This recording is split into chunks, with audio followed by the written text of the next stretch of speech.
Okay, I'll follow your lead. All right, ready? Mm-hmm.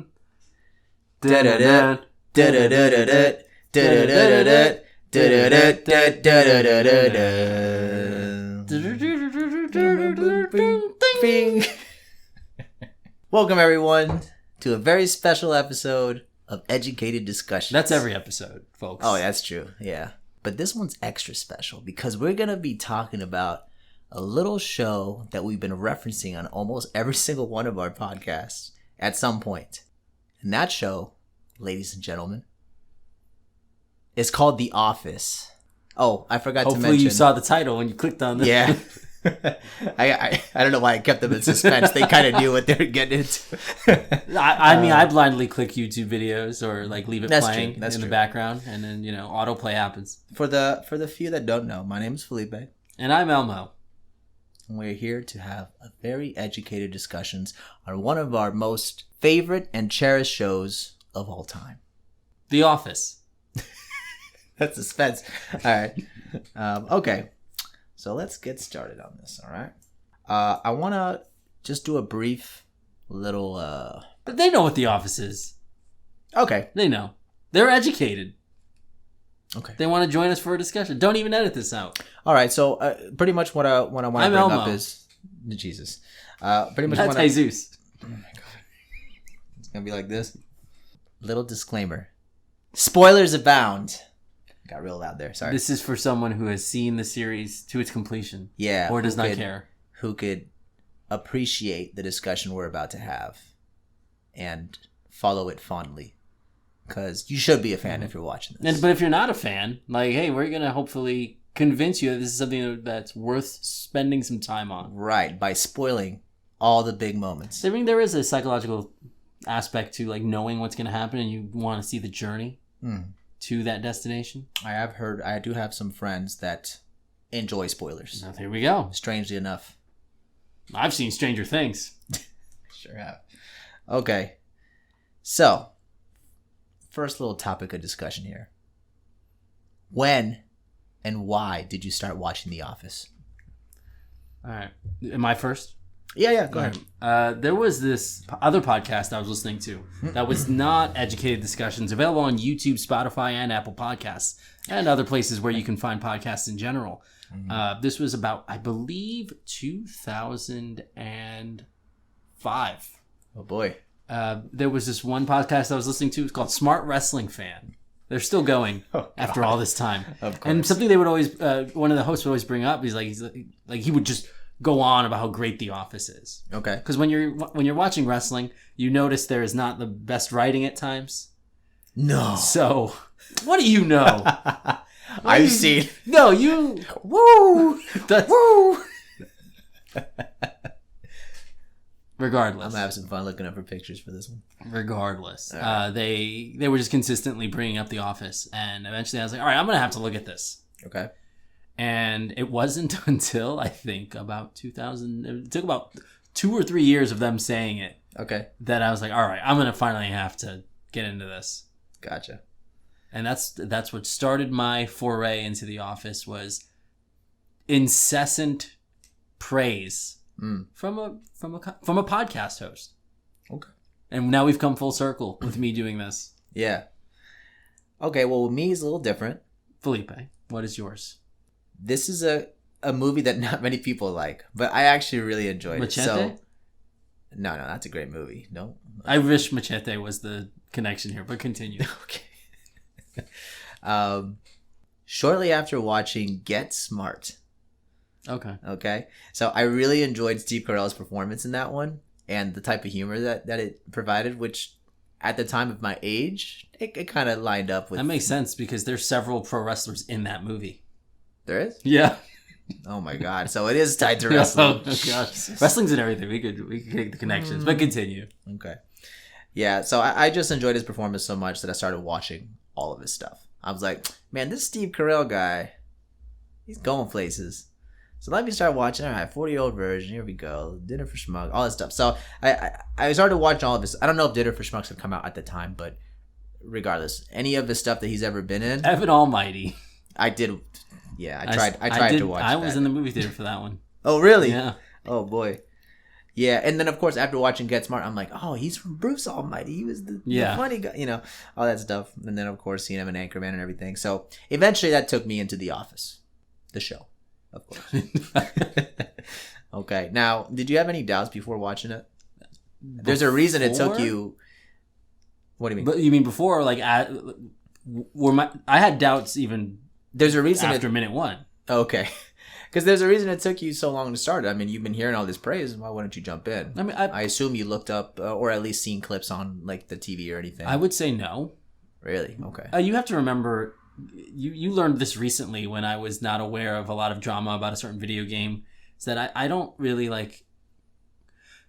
At that point in time, especially, all I watched was wrestling, and there was a lot of it to watch.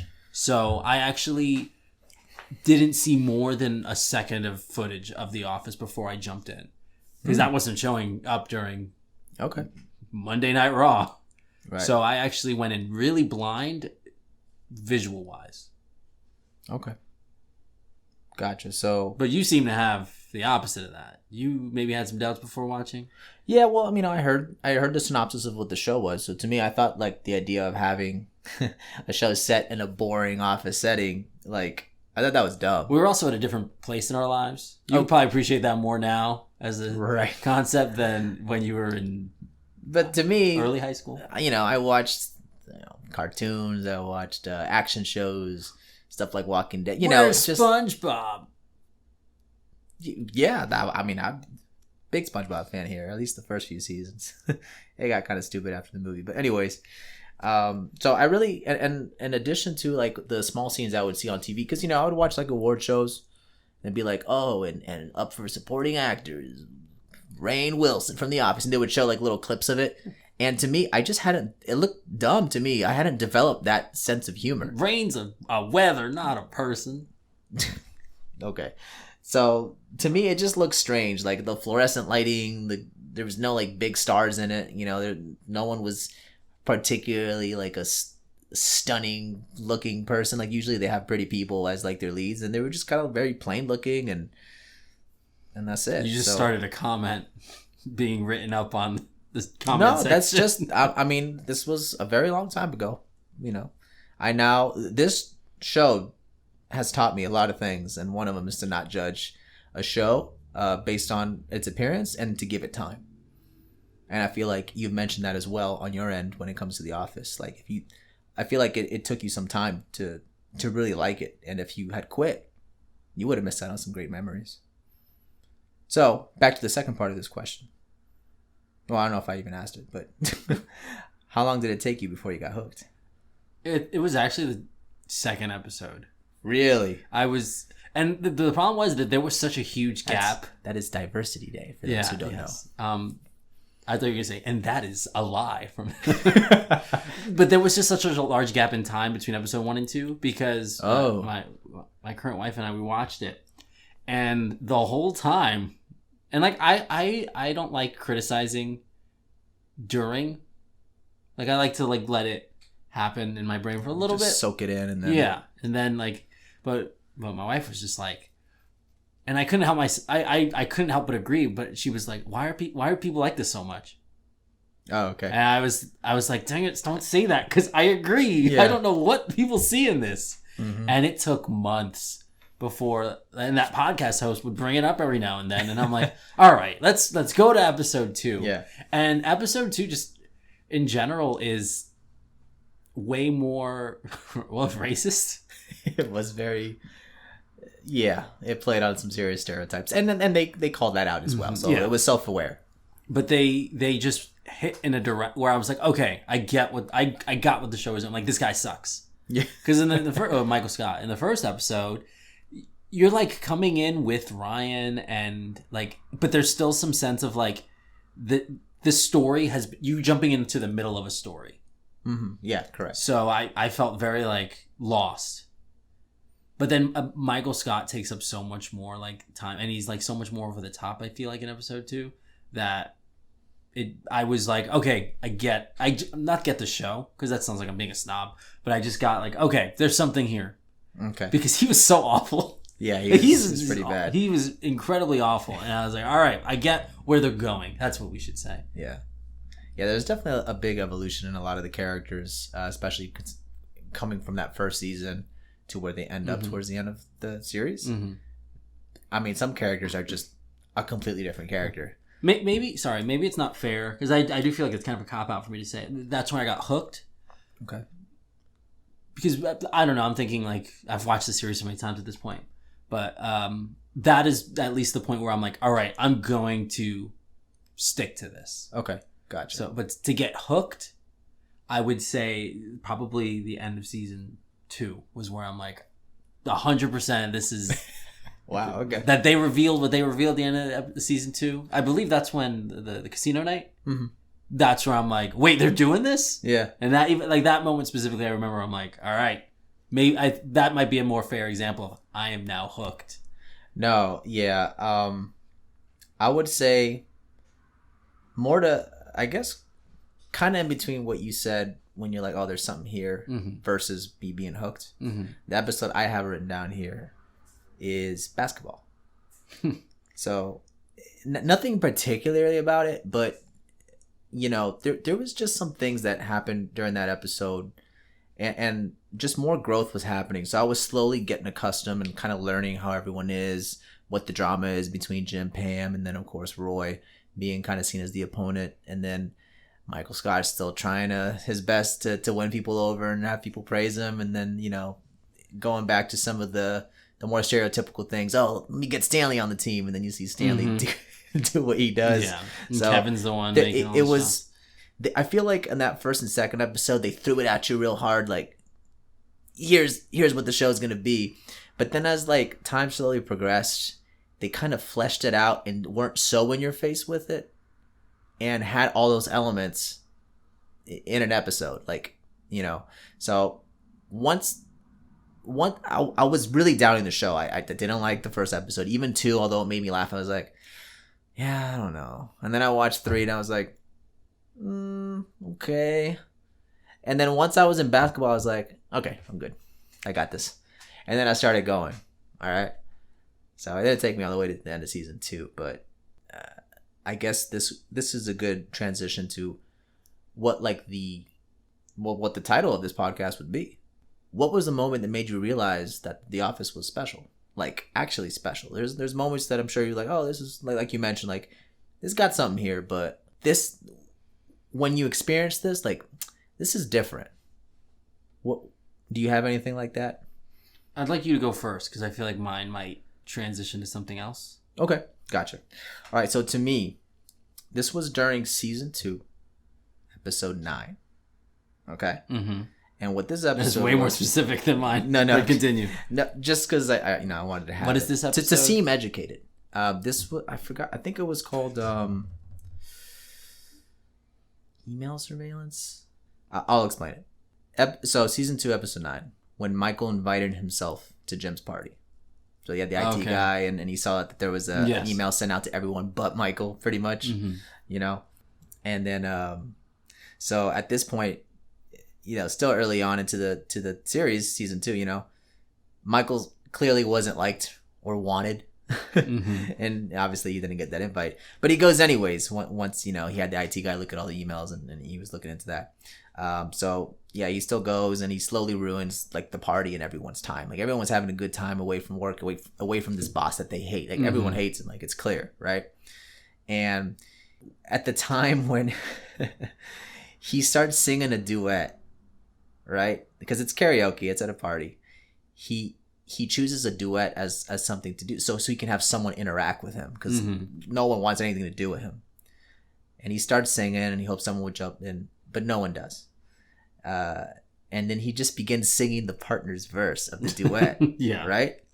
And at this moment, I couldn't believe that this character, who I understood what they were going for, but I ultimately still didn't like him. Like, and which is blasphemy to say, because I love Michael Scott nowadays, right?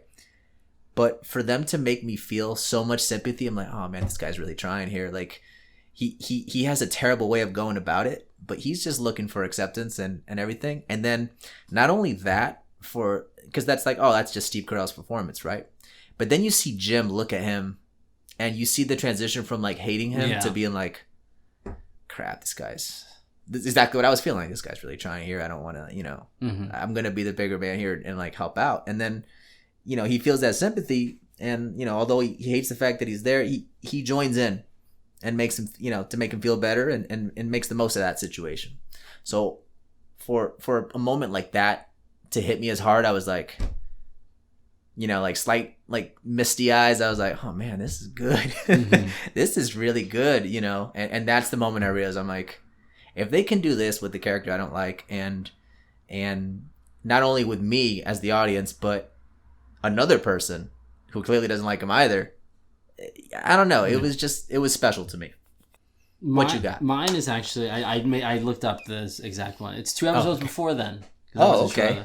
Sure. The Client.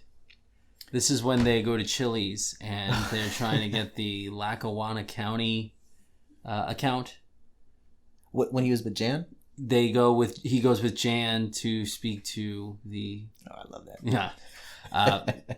What actor is that again? I don't know his name, but he's in so much stuff. And then recently he's been in a lot of like Happy Madison movies. And he's just great every time I see him. He was like in Grown Ups. Tim Meadows is the name. So, but the moment where... Because at that point, like this correlates with Michael as well. At this point, like Michael's just been like pretty awful throughout the entirety. but him being able to like consistently stay that awful version of himself, but it actually being used to show his competence, where he gets the sale because he was doing it the way that his lunacy led his to method. Yeah, his method to his madness. Yeah, there was some. It clicked for me. Yeah, like what the show was doing, especially at that point, because I was like, once they sold me on Michael Scott, like they sold me on Michael Scott, and once you sold me on Michael Scott, like he didn't just get that account for that paper, he got me. Which is the bigger gap. Yeah. In my eyes, I watched all of those on Netflix. More than once. I don't want to say. We'll I don't know the number, but just once they showed his competence, it really that was the moment. I'm like, all right, this is more than just a comedy. Right. Yeah. Yours is better, by the way, but that's mine. Oh, okay. No, that's good. And that's actually something I wanted to bring up at some point in the podcast, but we can at least briefly touch upon it now. That is one of my favorite things to see in when it comes to The Office, and then when it comes to Michael. Because although I'm sold on him already, no one else, not many people are. Like, Jim starts warming up to him, and Pam, sees some humanity in him and everything. And slowly you can see him winning people over. She sees some more of him. She does Later. see some more of him. Yeah. You can see him slowly start winning people over, but it takes time, and he's not without his fault. So whenever people underestimate him and he goes above and beyond and like blows people away, I love seeing that because for some reason, whenever he does it, you would think like he would want all this praise, because he always does. He's always striving for it. But whenever he does these great things, at least that I have in memory, the Chili's thing, he wasn't acting cocky about it. He's like, no, that's just the job. When he went to that job fair, I think in season 3, after Jim had left, and he meets Jim there. Oh yeah. And he gets that account. Like Jan was like doubting him. He's like, yeah, well, now we got Hammer Mail, and like we're the exclusive provider. And he just drops it. Like no, it's not a big deal. Maybe now you will. It's like now you will estimate me. So things like that, and then oh man, my favorite arc in the whole series, which is the Michael Scott Favorite Company, how he handles David Wallace during that. Oh, dude, that's Michael at his prime right there. And again, like it's so, I don't know, it just shows a different side of him, and I love seeing that. So definitely something to his confidence. That's the fact that you caught that early on. Like I caught that as well, but still, I'm like, that was just once. But as he did it more and more throughout the show, it's like, man, well, it got better. Oh yeah, of course. Because there's so much other nonsense in there, you kind of forget. Yeah.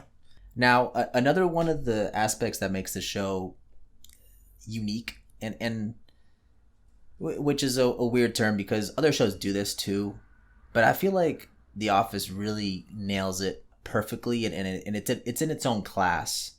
But the cringe, the cringy moments that The Office is able to pull off is very unique to it, and I feel like other shows have been emulating it since it really got popular. Like, again, not the only show to do it, but I mean, come on, Scott's Tots. I mean, amongst other moments, but that whole episode in general was just rough. You know, that's not okay. No, we're gonna have a debate. We're gonna have a discussion. That is not cringe. That's just awful on an incredible level of debauchery. Like, we've gone over. I haven't seen that episode more than once, and that is not an exaggeration to say I've watched this series over a dozen times. And you always make fun of, like, I'm like, oh, I've watched it more than you, and then you're like, how many times have you watched Scott's Tots? Exactly, because so although I saw all the deleted scenes, although you finally surpassed me on the amount of times that you've seen the series, I've seen it plenty of times as well. Mm-hmm. You know, if I want to be on the safer side, I'll be nice here. I think it's more, but I'm gonna just be like, okay, I at least bet my life that it's at least this many times. I've seen it 7 times, fully, like paying attention, not in the background. Like, let's go. You know, I've seen it many more times in the background. All right. Yeah. So, anyways, even though I've done that, and I'm sure you surpassed me with it many times that you've sent me, you've seen the deleted scenes. You're even listening to this Office Ladies podcast, which here is great. Don't advertise them. They're gonna they can link to us. Give them the love. So I'm like, all right, he's a bigger fan, right? But then there's that little inkling of Scott's Tots. So he hasn't really watched the whole series dozens of times because he is skipping a particular episode that is very integral to the no, it's not.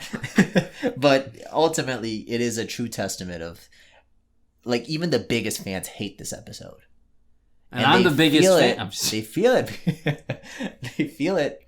Or they feel that way because, you know, of the cringe. And the thing is, uncomfort, especially in a non-horror setting, is very difficult to pull off. You also have to keep in mind, I am a teacher at a high school, so knowing just what I know about the process involved with scholarships and everything, and like how much like reliance these kids would have had. This episode came out before you were a teacher. I mean, I was in that. Yeah, you were in the path. I was in that path. Okay. Yeah, so for something like that, it's for it to be pulled off successfully, like cringe and cringe in the way they do it. It requires an investment to the characters and like the world that they have built, because you can try to create cringe in a world that is a little more outlandish, like Parks and Rec, for example. Love the series and I've seen it many times as well, but that world gets a little bit more unrealistic when it comes to some of the stuff that happens. So although the cringe is hilarious in it doesn't quite hit the same as The Office does. And the fact that they can do this so frequently and perfectly, you know, it shows that they're doing it like right, and they're doing it well. And I think they're in a league of their own when it comes to the cringe. That's another podcast. No, I mean, I don't want to have to bring it up. Well, because I want to debate you at that point, but versus Parks and Rec. But that's another podcast. Okay. Well, when it comes to the cringe, I don't really see like it is what it is. But like, I hate that people don't. And I guess I know I'm saying this as a Scott's Tots non-watcher, but in my head that's not cringe. It's more like I just feel so awful for those kids. But we could define it in any way. But the fact that you're feeling that way when you know this is fake. No, it's not. Pam, he's in Jim. She is real. I don't know who this Emily Blunt character is, but she can get the hell She said find a quiet place to sit her in. Anyway, there. I hate, and I'll say this as a teacher, I definitely have. The Office has had an influence on my style of even teaching. Okay. And the comedic elements I use within the classroom. Mm-hmm.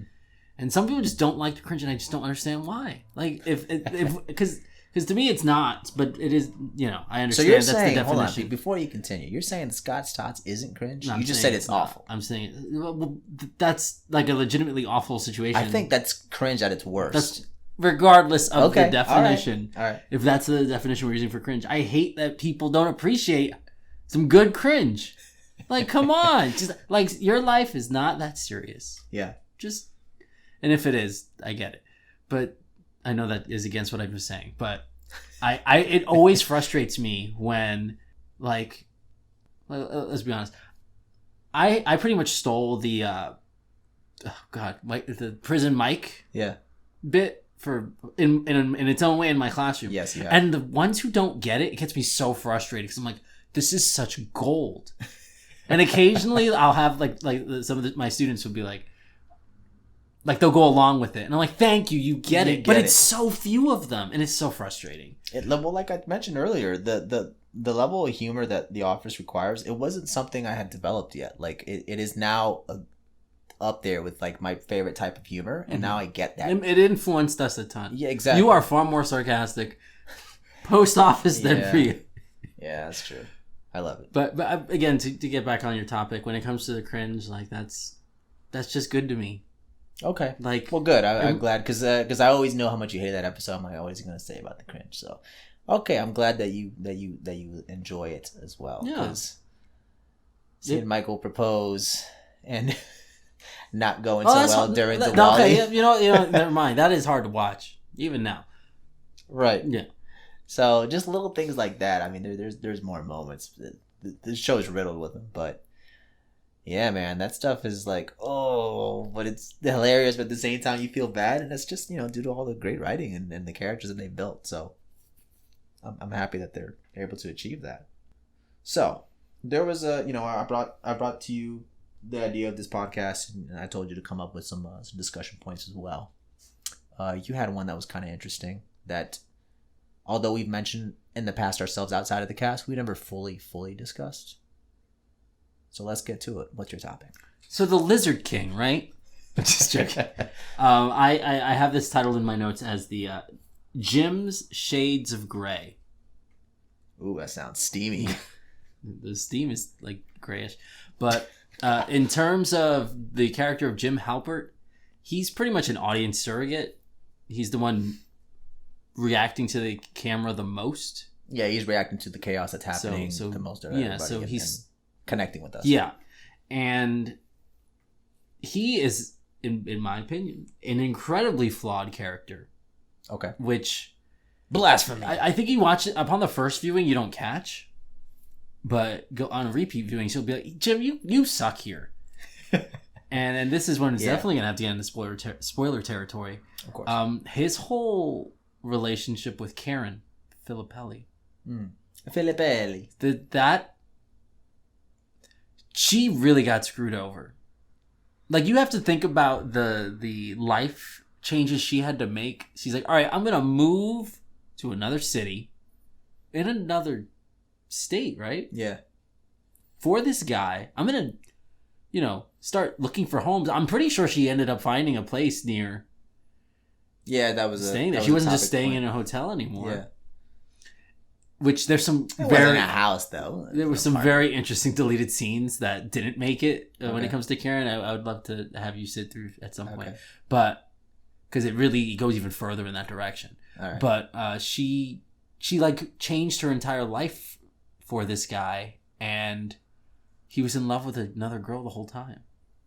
Yeah, he was definitely trying to forget her, and fortunately used her as a means, the rebound chick. Yeah, even though there was never he really wasn't a breakup. Consciously doing it exactly, but he didn't do it with bad intentions. He did like her. I mean, so did I. Karen was great. Like even at Phyllis's wedding, like he's visibly like upset about Pam running off with Roy, and he's like, you know what? I'm really happy I'm with Karen. I'm like, that you are lying to yourself. Like, no, you're not. You're stringing this poor girl along. Yeah. And it eventually, we said this off mic, but everything works out for her. Right. Yeah, but she does end up being happy. She finds somebody that's pregnant and all that stuff. So, but the journey for her to get there, it's especially on repeat viewings. It's that might be something more difficult to watch because. I've found now, like, I really feel like bad for her. And she shows very little flaws throughout the series. Like, she makes mistakes. Yeah, of course. But she's a little on the jealous side. Is she ever like a bad person? No. I'm going to tell you one deleted scene that it goes in that direction a little bit. There's one where I think it's Pam's art show. All right. And there's flyers up in the office for the art show. Yeah. Karen tears them down. What a jerk. They cut that. Karen got what she deserved. But like that changes a lot of like, you know, that one moment changes so much. That's what when you ask me, like, is she like flawed, or like is she really seen bad? I'm like, yeah, she's super jealous. Mm-hmm. And you know, she eventually, understandably though. I get it, yeah, because the audience is seeing it, and so is she. Jim clearly still has a thing for Pam. He even tells her he does. Right. And then she finds out information like, oh, they kissed. Yeah. Like she jumps into this world that she didn't have all the context for, which you also get when they're doing all the gambling on like, oh, will Creed eat this potato? And she even says like, wow, I didn't know as much about these people as I thought. Right. So she's really just like this, pardon the cliche, but this fish out of water. Mm. And she jumps right in. Yeah. Out of the water, I guess, to make this expression. She jumped right out. She jumped right out of that water. And she's flopping around all through season 3. The more I think about it, the more I'm like, you need to get out of here. Yeah. Okay. I can see that. One of the things that people do like to bring up when it comes to Jim being, you know, not the best, at least, what is it called? Partner? I was going to say spouse, but he wasn't spouse forever. You know, eventually they get married, of course. Spoilers. But yeah, I mean, he does a lot of things kind of not really telling Pam. Like, it was cool that he kind of got a house for her and everything. But ultimately, that's quite a decision to make. Mm-hmm. And although it was used in good conscience and good faith, that's kind of a start of that happened. And then, of course, him taking the job at Philly and waiting forever to tell her and being nervous. Like, you should trust her at that point, you know? So a lot of things that he kind of does, I don't want to use the phrase behind Pam's back because that makes it sound worse than it actually is, but ultimately it's not good. I mean, he does a lot of behind people's backs sort of behavior. He kisses an engaged woman behind that guy's back. Roy drives away and says, hey, take care of her tonight, and he's like, oh, I'm gonna take care of that girl. I'm gonna kiss her on the lips. Like that. If you without all the context, that's a D-bag move. Hey man, he was taking Michael's advice. He's like, well, she married? Okay. So, every now and then there's something that comes up with Jim that I don't like, but it's like, okay, but he's not supposed to be perfect, right? Right. So to me, it's like, dude, just dress up for Halloween. Why are you being like, why are you such a, you know, and I get it. There's people like that. They just really don't like certain holidays or don't like doing that. I hate Christmas. Did he? No, that's the Beast in the prequel to Beauty and the Beast. Okay. Midquel. Anyway. Okay, that's a reference to another podcast. Listen to our Best Disney Prince podcast, available on iTunes, Spotify, and YouTube. Yep. And wherever you find your podcasts. Because Podbean sure lists a lot of places I didn't know existed. But yeah, little things like that. Him being proud that he leaves parties earlier. He doesn't like to hang out with people. Oh, last New Year's Eve or whatever holiday is like, I was home before 7 or whatever, you know. So little things like that. I'm like, all right, Jim, you could be a little, have fun with your coworkers, you know. I know you see him all day, but like, you don't got to be like that. You want to hang out with Meredith? No. On your off time? I definitely don't. But any other shades of gray for Jim that you'd like to mention? I mean, his whole storyline with Dwight features a lot of. I mean, they pointed out in that one episode where like he gets the list of like everything he's done to Dwight. He's realizing, and he's like, "Oh yeah, these don't sound funny." So, like, just read out in a row. Yeah, and I think that's something the writers themselves kind of figured out slowly as the series progressed because, I mean, come on, it was used to great comedic effect in those early seasons. Like, I was laughing, you know, and I didn't really feel sympathy. But I think slowly the writers were like, you know what, this is probably not the healthiest relationship. And, you know, as times progressed, so do certain feelings about bullying and stuff like that, you know. So I'm happy that they were self-aware enough to call it out. They corrected the course a little bit. Yeah. And then slowly as the series progressed, with a couple exceptions, the pranks, you know, in quotes, got a little less harmful, you know. So him climbing the telephone pole is... Yeah, that was funny. No, but I mean, just little things here and there. I'm like, come on, meatballs. Oh, yeah, I know he was doing it for Stanley. No, that's... You just got meatball. But I mean, come on. There's a deleted scene where that continues. By the way, okay. Like later, it's great. Anyway. They go to Florida and he sets up like he was framed or whatever. You know, all that stuff. That's harmless. He ain't. No, really... that was a lot of damage to that hotel room. He probably had to whatever. pay some of that off. I'm talking about damage to Dwight. You know. So, but yes, some of the pranks take it too far, and that actually leads to one of the things that I love about Jim, is to me, as great as he is, you know, besides his flaws, as great as he is, just being Jim and you know the sarcasm and everything, how he interacts with people, I think probably my favorite time I see Jim on screen is in the hotel with Kathy. Is in the hotel with Kathy. That was some cringe right there. Oh God, but no, is when Jim is put in his place and when he gets knocked down a peg and when he's in a nerve. Like, to me, him with Charles Minor and how just he stumbles over himself and just can't keep it together.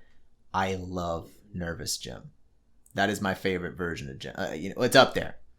It's the worst. I want to yell at the team like, dude, stop saying that. I know, that's what I'm saying, but it's like it puts him in his place because he's so cocky all the time, and you know he's like whatever. And then like another thing, like Charles, if you're listening right now, you better watch yourself. No, I loved it. Yeah, so him stumbling with Charles and then even with Robert California, like when he's first interviewing him, and just everything, just a lot of things, and then when the pranks go the opposite way and they're against Jim, like during the whole Christmas thing. And he does a pretty terrible thing and like smacks Dwight in the face with the snow. That was a hard hit, you know. And not only did he do that to Dwight, he did that in front of everybody. So there's like an extra thing on top of that. Like Dwight was being a jerk, of course, like the humiliation. Yeah. So it's like double layered. Continue. But but just so that's a pretty crappy thing, right? And then Dwight turns it around, and Jim is on edge, like, you know, he's trying to have like a sweet moment with Pam, and he's still like freaking out, like you see the blood on his on his shirt throughout the episode, and it's just getting worse and worse. And then when the very end of that episode, when he steps out and he sees all the snowmen, and then I forgot what Dwight says, like exactly what he's like, turns out the greatest gift is fear.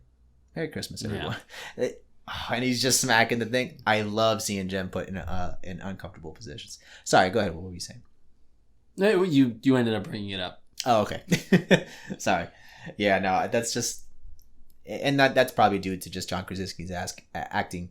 So, yeah. He's not acting. He's real. He's real. That's Jim. That's Jim, not John Krasinski. That's just a made up person that looks like him. Okay. All right. Well, any characters you think that maybe get a little too much credit, like any overrated characters in the show?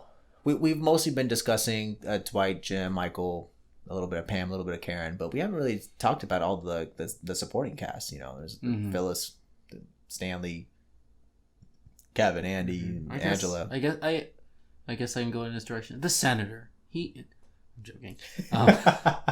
He really just I even upon repeat viewings, I still find myself thinking that Dwight should not go for Angela in that last season. Yeah. And it ties in at the end, but it's like she's not the best person either. Her redemption is not as fleshed out as it could be. She definitely hits rock bottom. Yeah. But I don't know. It almost feels like cheap in a way because, like, so the senator just doesn't care about this kid at all. There was nothing like set up for her at all. Like, she's just It was an interesting storyline that led to interesting scenarios. Maybe could have it was drug out a little more, and then you get that whole.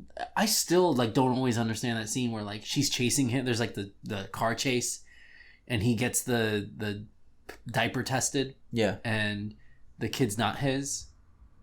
Like the doctor says that Philip is not his son. Right. But then, like in the last episode, she's like, "He is your son." Like what? Just pay the doctor. Yeah, I know. I did always think about, because I was like, oh yeah, on repeat viewings, I'm like, here's the part where he finds out it's his kid, and then she's like, no, it's not your kid. I'm like, Yeah. No, it's And not. Yeah, it is. But I forget that. And that question, unless something happened in deleted scenes, was never really answered. I think I don't recall knowledge. if it's in the deleted scenes, but I believe it's mentioned at some point somewhere that was Cece's diaper. That was the wrong diper. He grabbed from Pam and Jim. Okay, well they definitely didn't. That was not made super clear. Yeah. There's some, and I'm gonna just keep bringing up deleted scenes, I guess. There's some that I'm like, oh, this would have helped that scenario. Mm-hmm. Is there's one where Angela's living with Oscar, and she goes to the church. She's like, hey, I want to put my son in for like daycare while I'm at work. Okay. And they're like, well, we heard you're living with a gay man, so your son's no longer welcome here. I'm like, that would have been like a good like even her like. She's hit rock bottom, like even with like her faith, like has betrayed her in some way, and moments like that I think would have made the eventual turn to Dwight x Angela fanships to feel a little more deserved. I guess not a fanship; it's the actual one. Yeah. But there should have been more of that, but it ended up getting cut. Mm-hmm. And I think maybe it would have felt a little more earned. Yeah, that's definitely something interesting. And also, I mean, she was very critical of the fact that Oscar was gay in the very beginning as well. So for her, like you said, her fate to be questioned, and I'm sure in her mind at that point, it's like, it doesn't matter that he's gay. I'm just living with him. Why should this? That I'm sure would cause some evolution to her character. And obviously as the show ends, Dwight mentions Oscar is like what the. He's running for a political position? He's the godfather of his child. Oscar is. Mm-hmm. So obviously that's not a decision that only comes from Dwight. So does Angela. Yeah. And obviously they built up a weird relationship there with everything that was happening with the senator. But yeah, from her being heavily critical of Oscar in the very beginning to evolve into that, something to consider, to keep in mind. But I agree, Angela can be a little rough sometimes, and ultimately I'm not a huge fan of Angela. There's some moments that she has that I like, but it's to the point. Sorry, I yelled. It's to the point where like hearing her out of character just doesn't seem right. She so effectively plays this person I would not be a fan of.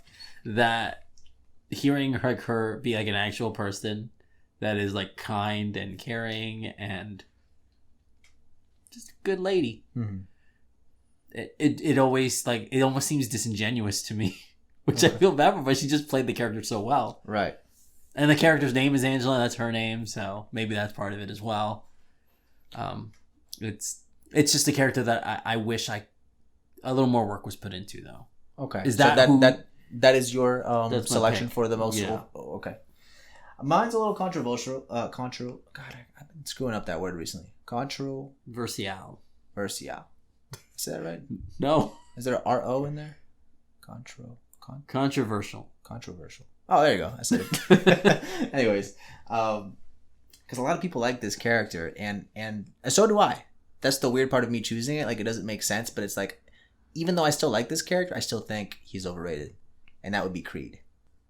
You can keep going because there's not too much to say, but like, people really like Creed, and they like all the stuff that he has to say and him just being silly. But I'm like, he just killed somebody, and the joke was, "Oh, I chose the right day to come in," or something like that. Mm-hmm. He's got blood all over his shirt. He was. He was in a butcher shop. But you know what I mean. That's what they're heavily implying a lot of things. And he's in that Joker outfit.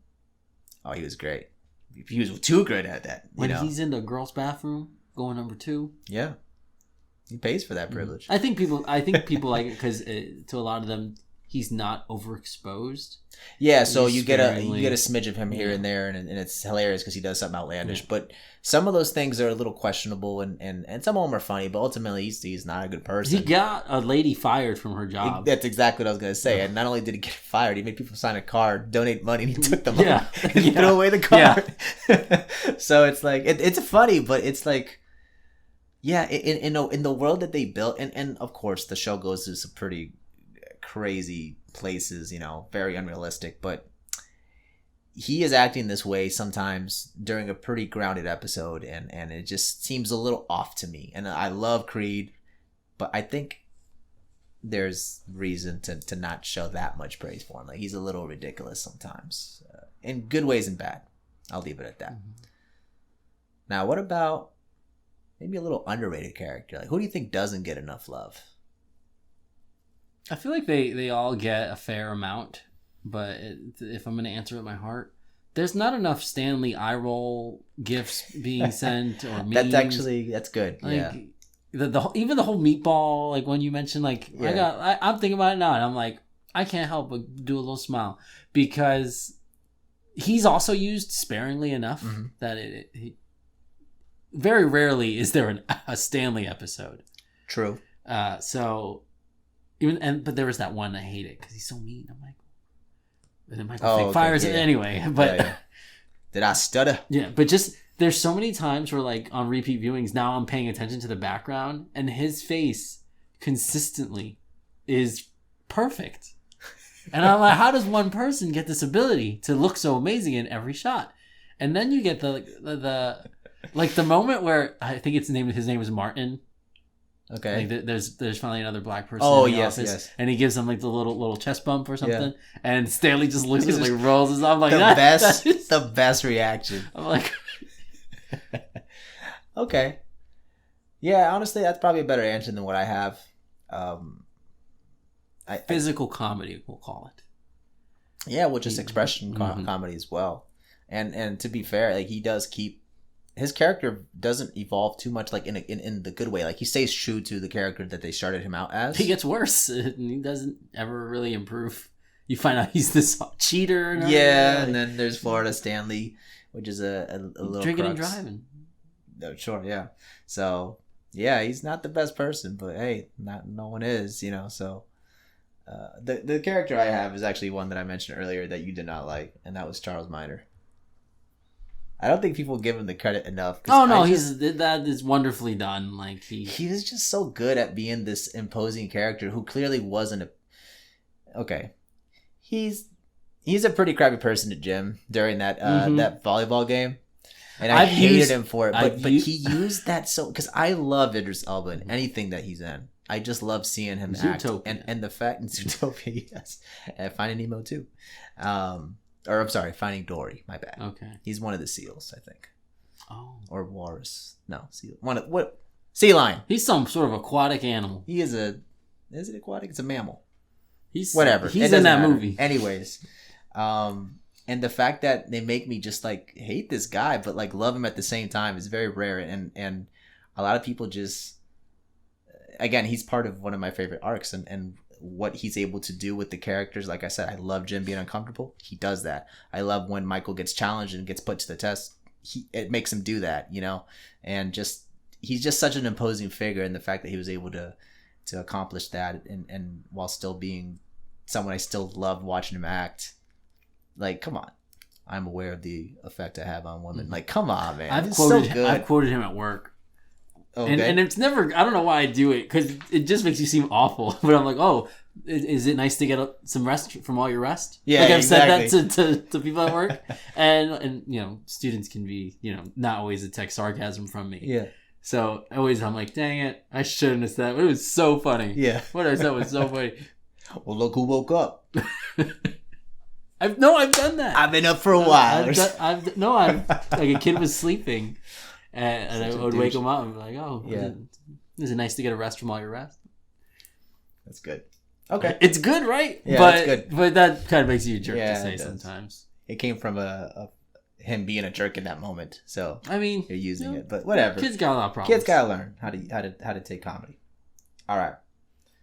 So we're kind of, to wrap this up, maybe we can just talk about some of our just favorite moments. We can bring up moments that maybe, like, made you laugh the hardest, something of note that you just love every single time that comes up, something you don't get tired of, maybe a certain character. Like, what you got? I feel like a lot of the ones I would think would show up on everyone. So I'm going to just lay out this scenario and how invested I got at that point. The search for a new manager post Will Ferrell's. Yeah. Okay, the juggling scene with Will Ferrell. Oh my god! But just the whole, like. So real quick, sorry. a lot of people really don't like Will Ferrell. To me, he's a big hit or miss. I can either love him or hate him. So based on what you're saying, you loved him in this. Yeah. Okay, same here. Yeah. This was a big hit for me. He was hilarious in this. But the just the whole searching for a new manager, like, they tricked me. They tricked me so good. They really made me want Andy to be the manager at the end, and I fell for that, their storytelling, but I remember there was like a genuine like mystery around it when that season hadn't come out yet, and just had all the guest stars. I'm like, are they really gonna get any of these? And I thought I seem to recall us like trying to like predict and everything. It was a long time ago, jeez. It was a very long time ago. But I do recall like being incredibly invested in who was going to take that position. Right. Real quick, we watched Michael's final episode together. Is that correct? We had to watch the finale together? No, we watched the finale. The finale. Together. Okay, that's what it was. Okay. Anyways, yeah, I mean, there's a huge mystery, but I had called it. I said it's going to be one of two. And it's either going to be Andy or it's going to be Robert California. And it was both, kind of, you know? I mean, I was hoping for Will Arnett, but I don't know if that would have worked, but I just really like that guy. Yeah. I don't know about that one. He's going to be a great manager of Advanced Refrigeration. He definitely could. But I really was like invested in how they sold me on the Andy prospect. Yeah, that's actually something I actually had written down here, which I didn't get a chance, but we can bring it up very quickly. There's not much of a question. I think Andy's the biggest waste of a character when it comes to like the potential, because they really built me to like him. You know, I was rooting for him to be manager. I'm like, wow, he's trying real hard, because I despise Andy that third season.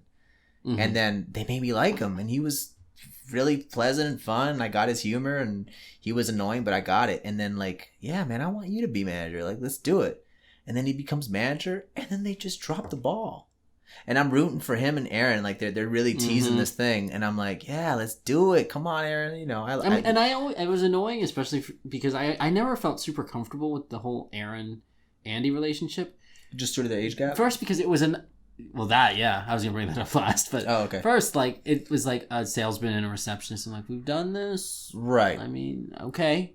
But they had their own quirky way about it, which is what I was liking. It was very different. It wasn't as romantic. It was just silly, and clearly they're both kind of weirdos, and they're kind of handling it differently. I feel like his whole arc like kind of messes with Aaron's, because like if you think about it, I mean, I know it's a TV show, but she really got around that office. What do you mean? I mean, just like she had a lot of relationships with guys in that office, and I'm like, and it was like, you put that like, and I'll go back and rewatch it, and I'm like, there's years of investment in the Andy, Aaron saga, and I'm fine with it going in the Pete direction, I guess that it goes, but it just felt needless. Yeah, and I feel like the writers, I don't know, I want to say it had something to do with his conflicting schedule, because he was getting hangover and everything, and I think that's one of the reasons they wrote him off of the show for a bit, because he wasn't able to film. But it's like, okay, maybe don't make me hate this character that you clearly spent a lot of time making me like, and all of a sudden someone going to run him over right now. You're the vehicle. Yeah. So I don't know. I get that he wasn't available to film. They could have done a better job. Yeah. And even if they try to salvage it. Right. Even if the Aaron relationship didn't work out, like, because that's what we're expecting. We've seen Jim and Pam go through the same exact. Have to work out. Exactly. But they just, man, they crapped on it so bad. It's like, well, you made me like these guys so much, and now Andy's a terrible person again. Like, he clearly learned. He got better. You know, he became, more competent when it comes to his selling and talking with people, and just more, whatever. And then you just ruin it again. Like, come on. So to me, that was just the biggest character, like biggest waste of a character and potential. Let's talk about a wasteful moment then. There was an episode where he knew Aaron was dating someone named Pete, but he didn't know Pete's name. Right. He just knew him as Plop. Right. And it seemed like that was like rife for like, oh, this is gonna be a great episode. Well, that's gonna be a great storyline. Yeah. And it's solved almost immediately. Like he finds out Pete and Plop are the same person. Yeah. Within less than and this may be exaggeration, but with less than 5 minutes later, he comes upon that realization. And then that seemed like I always watched that episode, and I remember at first viewing thinking, oh, this is gonna be great. Yeah, like that's a great scenario. Semantics. That's good. That's like, all right, that's perfect. Like it's really great writing, and then it just seems that's like big waste. Yeah. And just all of that final Andy season just felt like so incongruous with a lot of the work that was done before. And people can, react different when they get in positions of power and everything. But I never really felt like that was what the story was. Okay. Yeah. No, I agree. Yeah, he was definitely... You were wrapping up. Do you want to end positive? No, yeah. I mean, for a show like this, for what is it, 9 seasons... This cast can go on for hours and hours, and honestly, it could keep going. But yeah, I mean, let's just we kind of focus on a core cast of characters here. Let's just bring up some moments that maybe might not include them or anything. Like for example, scenes that made you laugh, right? Like obviously the whole show is that, but like ones that stick out. Like to me, Kevin's chili. I never liked that one. You're crazy. I don't care for that one. All right, well, you know what else I don't. Clearly, someone's the bigger fan here, and that is myself. You know what's another moment that like people love, and I'm like, I never enjoyed that scene. Which one? When Michael yells no when Toby comes back. Oh, really? No, God, like that and the chili were two moments that just never resonated with me. Man, I think you're hurting your credit here as an office That's fan. fine. I'll be honest. Integrity is important to remain educated. Put that on the shirt. We're gonna make merch. But those two people moments, won't buy it because they'll know it's tied to this terrible opinion that you have. It'll be a cool font, but all right, maybe. Okay, but we were trying to go positive. I wouldn't say that's one of the funniest moments though. The no thing. I laughed. I thought it was hilarious, but like I wouldn't say. I actively dislike that moment. Oh wow! Like yeah, that's and people use the GIF sometimes, and I'm like, oh, it's so good. Yeah, I don't like it's the perfect reaction meme. No, anyway. Anything else? We can trade.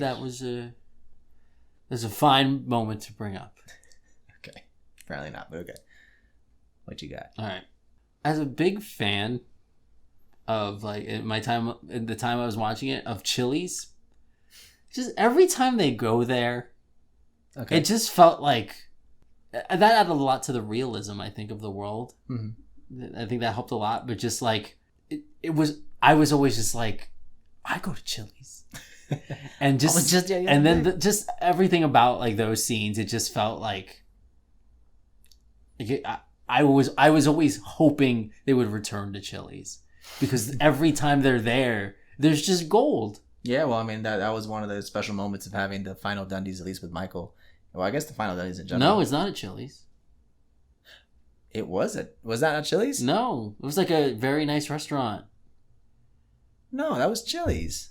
No. It's not Chili's. Oh, jeez. I'm the biggest fan of Felipe over here. Hey, I like the no. Okay. But no, because if you recall, like D'Angelo starts saying like some of the nonsense he got up to in the bathroom, I believe. Oh. Okay. And they're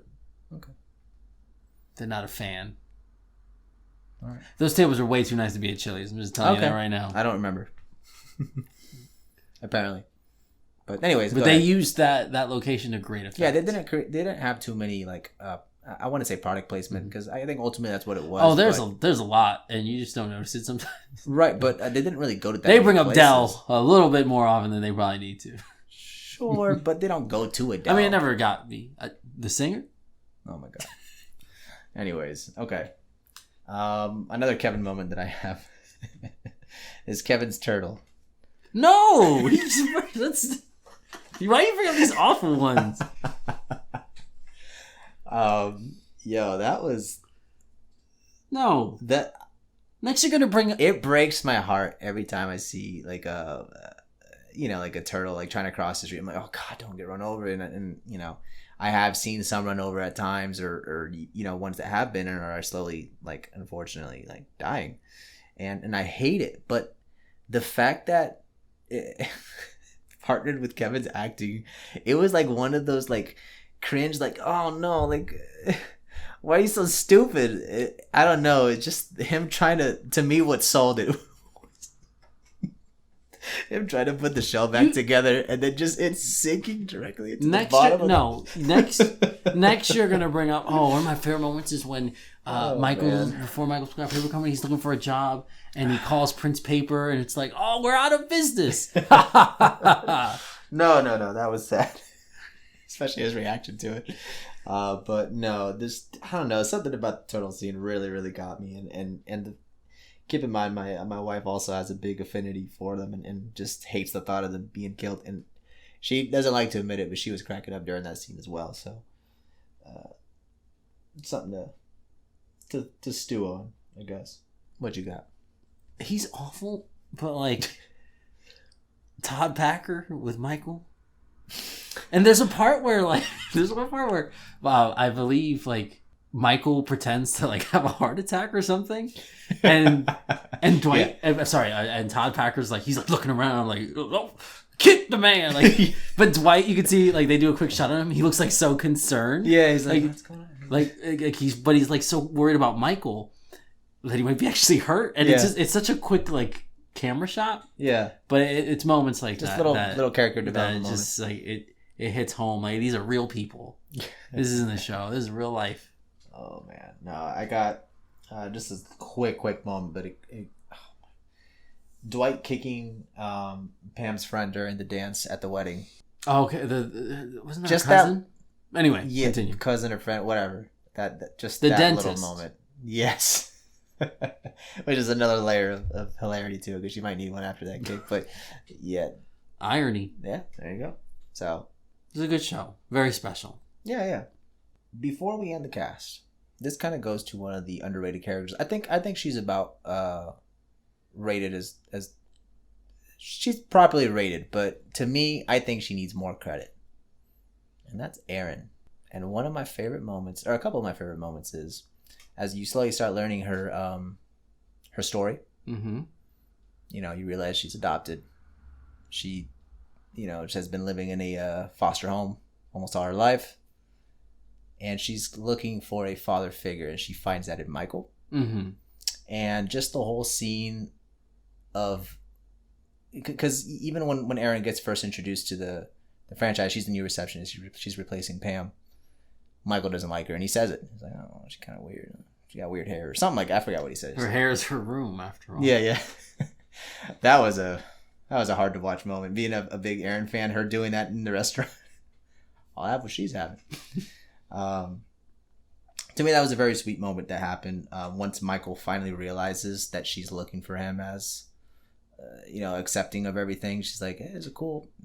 Look at Gabe. He's great, huh? Like, he's a...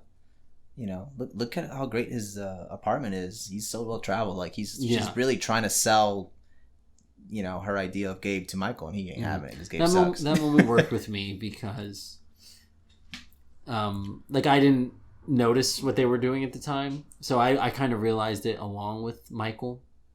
Same. And it hit. And then well. I was just like, oh, that's why she was, because I was wondering, like, why is she doing all this? And then, so it was a sweet moment for sure.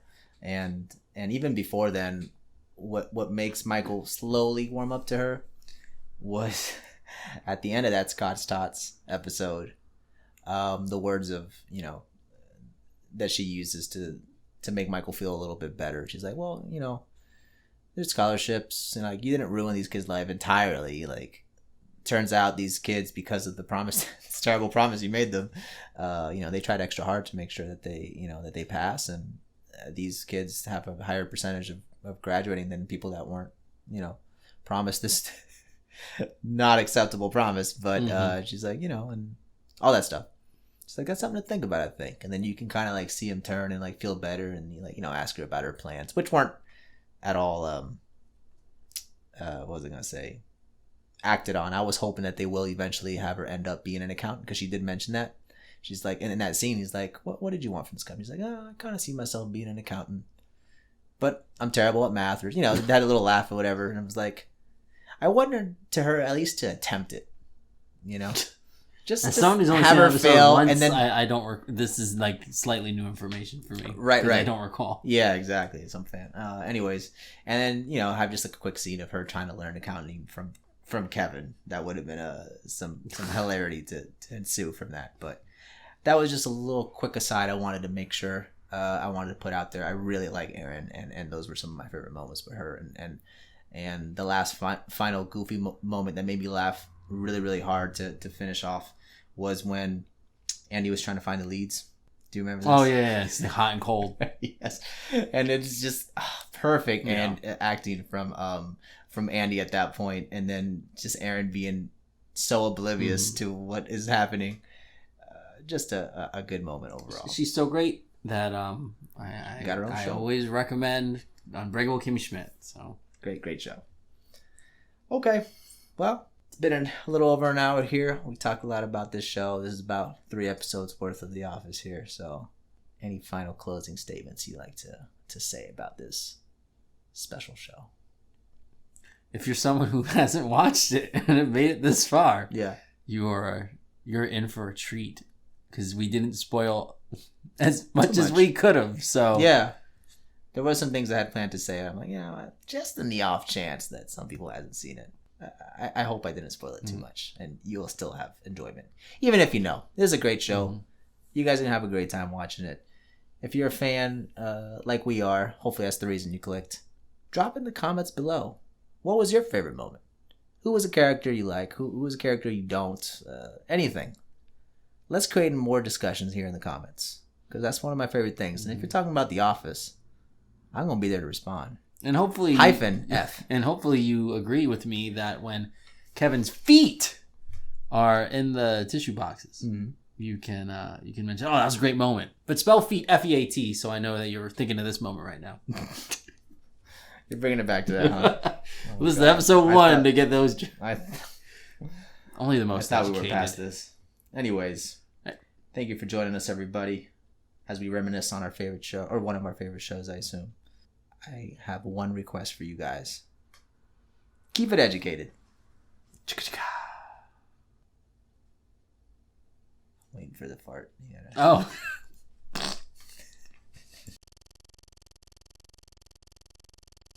I'll just read. My only issue is the last 2 paragraphs. You make some incorrect statements about how there were no other ways to communicate before iPhones, and then say... it's called a mail. Yeah. Okay? Yeah. There's mail and telegrams and pigeons and emails. So, get out of here. There was even just normal text messages. You didn't need an actual iPhone. Yeah. My goodness. Failure.